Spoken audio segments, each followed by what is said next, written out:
अनसुलझे सवाल हैं दोस्तों। हालांकि इन सवालों के जवाब सर्वविदित हैं, इसके बावजूद मुख्तलिफ प्लेटफॉर्म के ज़रिए इन सवालों का अंतहीन सिलसिला अब तक जारी है। मसलन, भारत से मुसलमान का नाता कितना पुराना है? मुसलमान भारत कब, क्यों और कैसे आए? भारत की आज़ादी और तरक्की में मुस्लिम बादशाहों, उलेमा और आम नागरिकों का योगदान क्या है? और ये कि पाकिस्तान के नाम पर एक अलग मुल्क दे दिए जाने के बाद भी मुसलमान भारत में क्यों हैं? ये और इस जैसे कई सवाल हैं जो अक्सर जहन में कौंधते हैं। कहा यह भी जाता है कि मुसलमानों का पवित्र तीर्थ जब सऊदी में है और वो पैगंबर इस्लाम सल्लल्लाहु अलैहि वसल्लम से मोहब्बत की बात करते हैं तो वहीं क्यों नहीं चले जाते वो? कुंठा से ग्रस्त इन सभी सवालों के जवाब इतिहास की किताबों में ही नहीं, धरातल पर भी मौजूद हैं। तो भी देश की एक बड़ी आबादी इन सवालों के चक्रव्यूह में उलझी दिखाई देती है। विडंबना ये कि ये सवाल अब कथित अभिजात्य वर्ग और बुद्धिजीवियों के दिमाग में भी उपजने लगा है, जो न सिर्फ नए सवाल खड़े करता है बल्कि एक बड़ी आबादी के दिमागी दिवालियेपन की ओर भी इशारा करता है। बहरहाल, चलिए बात करते हैं मुसलमान से भारत के रिश्तों की। जानते हैं कि मुसलमान भारत कब आए, क्यों और कैसे आए, और भारत की तरक्की और उसकी आज़ादी में उनका योगदान क्या है।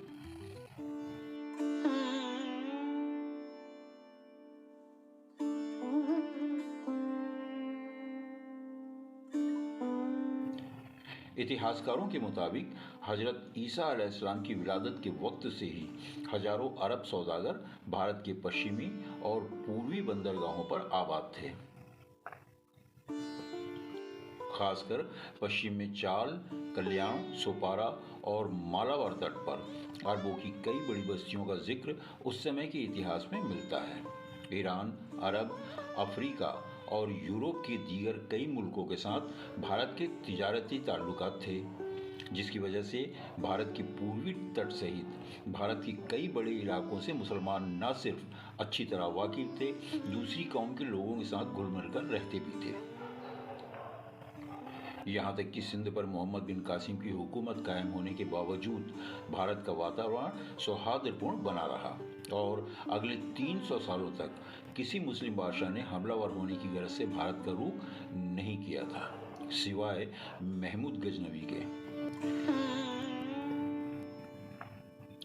यहाँ ये भी गौरतलब है कि मोहम्मद बिन कासिम के भारत पर हमलावर होने का मकसद भारत को लूटना नहीं बल्कि बावरिश डाकुओं की कैद से अपने मुल्क की खवातीन को आज़ाद कराना था।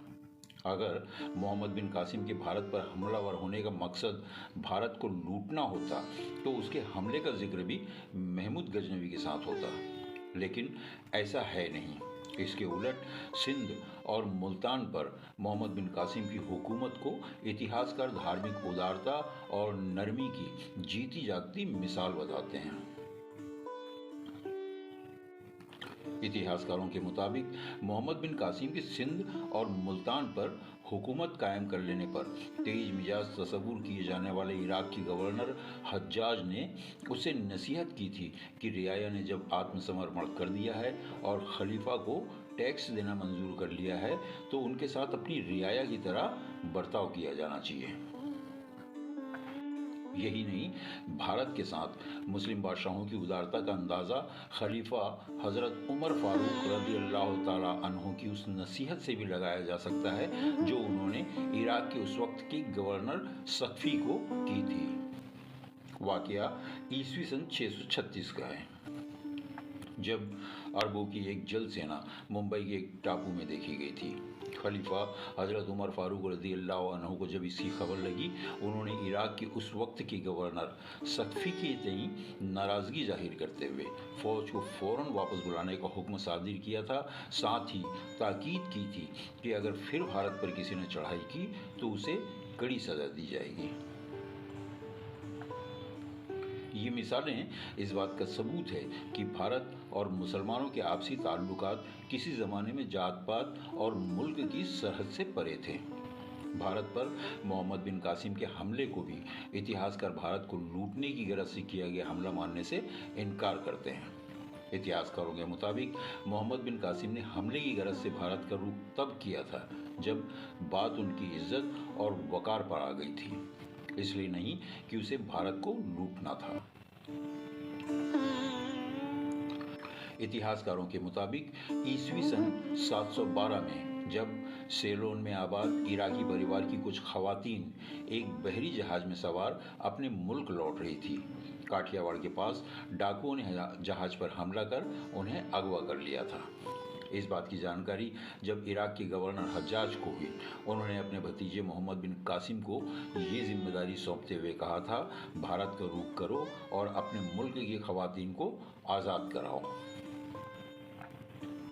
अपने चाचा हज्जाज से हिंदुस्तान का रुख करने और डाकुओं की कैद से अपने मुल्क की खवातीन को आज़ाद कराने का हुक्म मिलते ही मोहम्मद बिन कासिम ने बलूचिस्तान के रास्ते हिंदुस्तान का रुख किया और हिंदुस्तान पहुंचकर न सिर्फ उसने डाकुओं के पंजे से सभी खवातीन को आज़ाद करा लिया, बल्कि सिंध और मुल्तान पर फतह हासिल कर वहां अपनी हुकूमत भी कायम कर ली।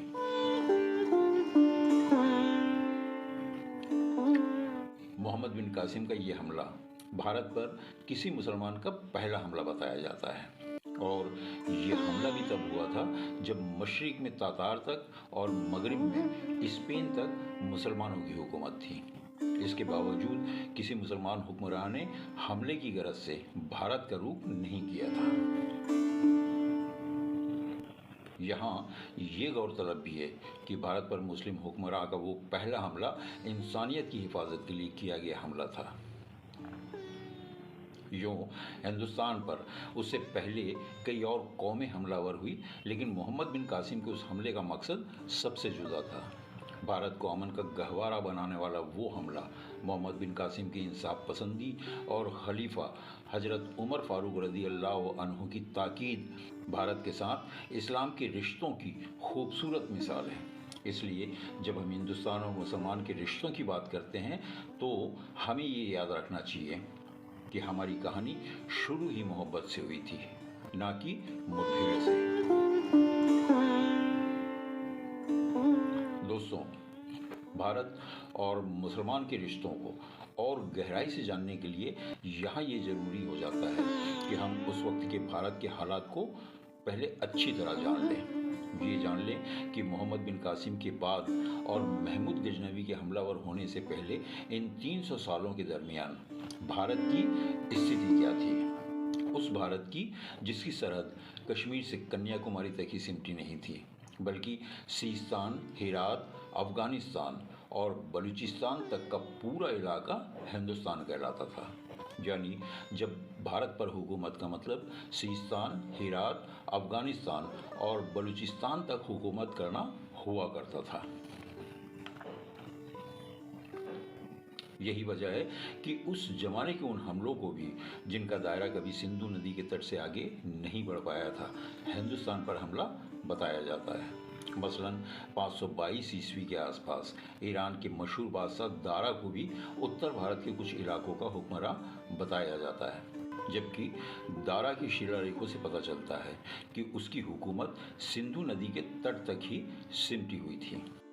इसी तरह यूनान के जगत प्रसिद्ध विजेता सिकंदर की हुकूमत को भी भारत पर हुकूमत तस्वुर किया जाता है, जबकि उसकी हुकूमत का दायरा भी व्यास नदी से आगे नहीं बढ़ पाया था।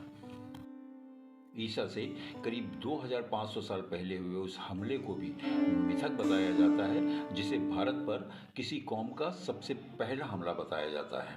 वो हमला था मध्य एशिया से निकली उस आर्य जाति का, जिसने हिंदुस्तान सहित ईरान और तमाम यूरोप पर अपनी हुकूमत कायम कर ली थी। आर्यों के हमले के बाद हिंदुस्तान पर 2 छिटपुट दीगर हमलों का भी जिक्र मिलता है।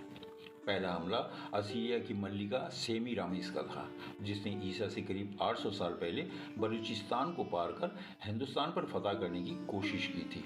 लेकिन उसे अपनी फौज के महज 20 बचे हुए सिपाहियों के साथ वापस लौट जाना पड़ा था। और दूसरा हमला था ईरान के बादशाह कुरू का। कुरू, जिसका शुमार एशिया के सूरमाओं में किया जाता था, काबुल से लेकर इराक, शाम, टर्की, बेबीलोन, मिस्र और यूनान का भी कुछ इलाका इस ईरानी फातिह की अधीनता स्वीकार कर चुका था। लेकिन जब उसने हिंदुस्तान का रुख किया, उसे भी अपनी फौज समेत सिंधु नदी के पार लौट जाना पड़ा था। इसके बाद आता है सिकंदर के हमले का समय। तब जबकि पूर्वी यूरोप से लेकर अफगानिस्तान और बलूचिस्तान तक सिकंदर की हुकूमत कायम हो चुकी थी, जब दुनिया उसे सिकंदर महान, सिकंदर द ग्रेट और जो जीता वही सिकंदर के नाम से पुकारने लगी थी। उसकी बहादुरी के किस्से कहे जाते थे। यूनान से निकलकर वह उत्तर पश्चिम की ओर से सिंधु और झेलम नदी पार कर हिंदुस्तान में दाखिल हुआ था और अपने नाम के साथ जुड़े अलकाब जो जीता वही सिकंदर को सार्थक करते हुए यहाँ भी उसने अपनी फतह के झंडे गाड़ दिए। लेकिन दुनिया को फतह करने के उसके ख्वाब में यहाँ एक ट्विस्ट आ गया था। इतिहासकारों के मुताबिक पंजाब के राजा पोरश को शिकस्त देने के बाद आगे बढ़ने के बजाय उसे व्यास नदी से मगध का रुख कर लेना पड़ा था। हालांकि उस वक्त सिकंदर की किस्मत से हिंदुस्तान की राजनीतिक हालत काफ़ी बिगड़ी हुई थी। सरहद पर झेलम नदी के उस पार तक्षशिला के राजा और इस पर पंजाब के राजा पोरस की हुकूमत थी। दोनों के बीच लंबे समय से दुश्मनी चली आ रही थी। तक्षशिला के राजा आम्बी को जब सिकंदर के हिंदुस्तान में आने की खबर लगी, उसने सिकंदर के समक्ष आत्मसमर्पण कर दिया और पोरस के खिलाफ सिकंदर से जा मिला था। लेकिन पंजाब के राजा पोरस ने सिकंदर की अधीनता स्वीकार करने की बजाय उसका सामना किया। हालांकि उसे हार का सामना करना पड़ा। इतिहासकारों के मुताबिक जब उसे गिरफ्तार कर सिकंदर के पास लाया गया, सिकंदर ने उसकी बहादुरी से प्रभावित होकर उसका सारा राज उसे वापस कर दिया और खुद मगध का रुख कर लिया। इसकी वजह थी उसकी फौज का थकान से बुरी तरह निढाल हो जाना। बहरहाल सिकंदर के हमले के करीब 20 साल बाद उसके सेनापति और उत्तराधिकारी सेल्यूकस प्रथम ने हिंदुस्तान पर हमला किया। तब उत्तरी भारत में मौर्य कुल के संस्थापक सम्राट चंद्रगुप्त का राज था। युद्ध के दौरान में सेल्यूकस ने चंद्रगुप्त की विशाल सेना, जिसमें 5 लाख फौजी और हजारों हाथी थे, को देखकर युद्ध करने के बजाय चंद्रगुप्त से संधि कर ली और पूरब के समस्त देशों के अलावा काबुल, कंधार, हेरात और बलूचिस्तान तक चंद्रगुप्त के हवाले कर दिया। इस तरह अफगानिस्तान और बलूचिस्तान दोनों देश, जहां 20 साल पहले सिकंदर ने अपने नायब नियुक्त किए थे, चंद्रगुप्त के साम्राज्य में शामिल हो गए। यूनानी किताबों के मुताबिक चंद्रगुप्त ने सेल्यूकस की लड़की से शादी कर ली थी, जिसके बदले चंद्रगुप्त ने सेल्यूकस को 500 हाथी भेंट किए थे। जिसके बाद सेल्यूकस ने अफगानिस्तान की सरहद पार कर अपने देश का रास्ता ले लिया था। चंद्रगुप्त के पोते सम्राट की मृत्यु के बाद जब मौर्य कुल की सत्ता कुछ निर्बल हो गई थी, एक अन्य यूनानी सेनापति अंतिओकस ने हिंदुकुश पर्वत को पार कर एक छोटे से सरहदी भारतीय नरेश के इलाके में प्रवेश किया। लेकिन वहां सिवाय अपनी फौज के लिए रसद और कुछ हाथियों के उसे कुछ भी ना मिला और उसे भी यूनान लौट जाना पड़ा था। तब मध्य एशिया के बख्तियारी यूनानी और शक व हूण कौम ने भारत का रुख किया।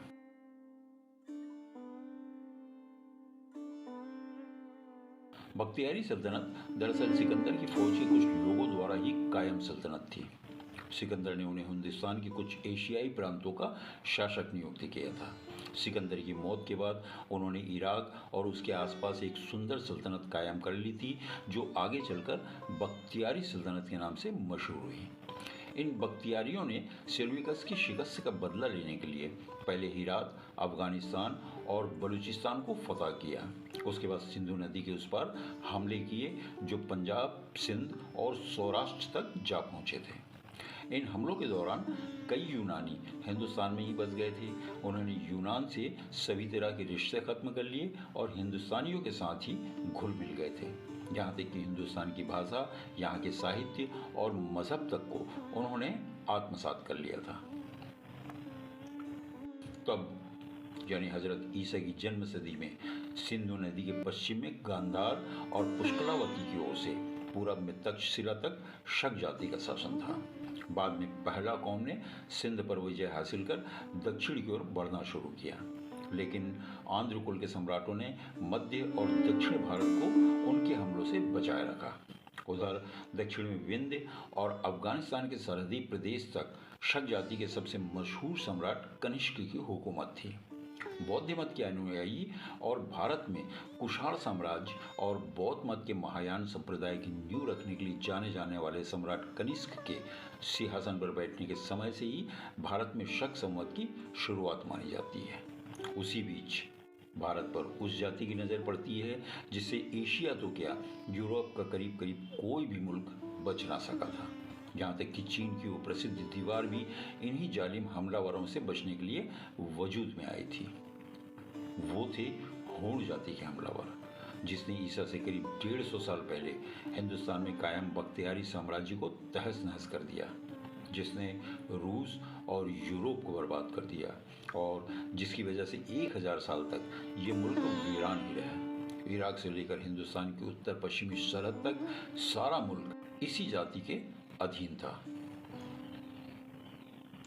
भारत पर यह जाति ईसा की 5वीं सदी के आखिर में हमलावर हुई और सम्राट बुद्धगुप्त को शिकस्त देकर मध्य भारत और मालवा तक अपनी हुकूमत कायम कर ली थी।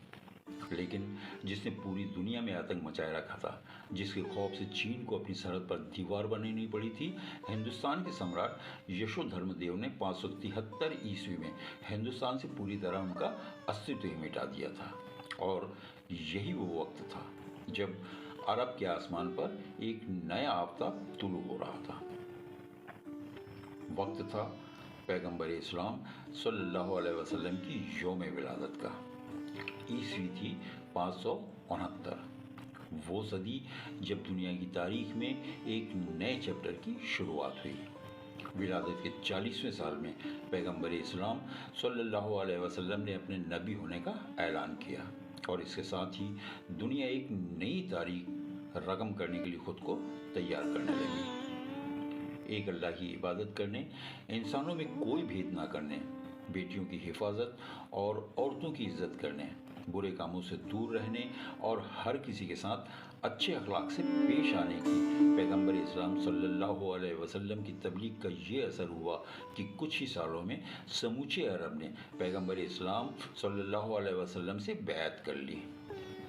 सन 632 में आप सल्लल्लाहु अलैहि वसल्लम की वफ़ात के महज 4 सालों में इराक और मुल्क शाम में भी इस्लामी हुकूमत कायम हो गई। सन 637 ईस्वी में बैतुल मुक़द्दस फतह हो गया। 638 से 715 ईस्वी के बीच इस कौम ने मिस्र, स्पेन, ईरान, समूचे उत्तर अफ्रीका और पूर्व में चीन की सरहद तक धावा कर समस्त तातार और तुर्किस्तान को फतह कर लिया। इस्लाम के शुरुआती दौर की इन फतूहात के बाद भी इस कौम ने अपना विजय अभियान जारी रखते हुए रूस, बल्कान, यूनान, पोलैंड, दक्षिण इटली और सिसिली तक यानी आधी यूरोप पर अपनी हुकूमत कायम कर ली और कई सौ साल तक हुक्मरानी करती रही। फिर आता है वो वक्त जब इस कौम ने भारत का रुख किया और भारत में पहले से रह रहे मुसलमानों के साथ एक नई तारीख रकम करनी शुरू की। जल्द ही मिलते हैं एक नए वीडियो में पूरी तफसील के साथ। अल्लाह हाफिज़।